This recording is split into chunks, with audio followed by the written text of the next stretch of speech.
მე ხელში შავი ნახშირბადის მონიტორი მიჭირავს. ის აღიქვამს ჰაერში შავი ნახშირბადის კონცენტრაციას ან რაოდენობას და მონაცემებს აღნუსხავს.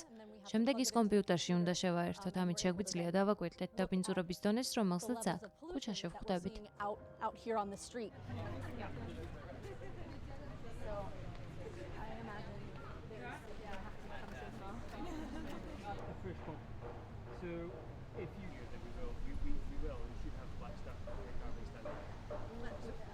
ამჟამად ოზონის დონე დაახლოებით 50 მიკროგრამია. ეს 15 საათისთვის იყო, 17 საათისთვის კი ველოდები, რომ ოზონის დონე დაახლოებით 90-95-მდე გაიზრდება.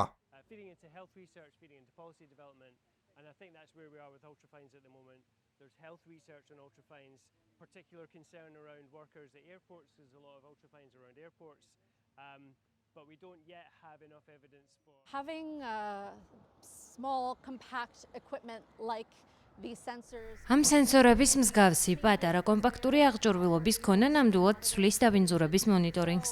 ჩემს განყოფილებაში არიან კოლეგები, რომლებიც ატარებენ მონიტორინგს ლონდონის მეტროში.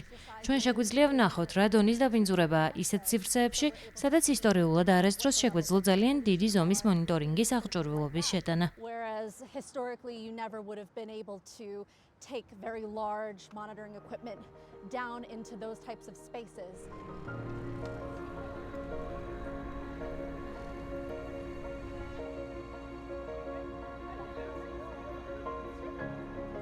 We also have collaborated with residents of different neighborhoods. ჩვენ ასევე თანამშრომლობდით ლონდონის სხვადასხვა უბნის მცხოვრებლებთან, რათა შეგვექმნა მზის ენერგიაზე მომუშავე ჰაერის ხარისხის საზოგადოებრივი საინფორმაციო საშუალება, რომელსაც ავეირის პროექტი ეწოდება.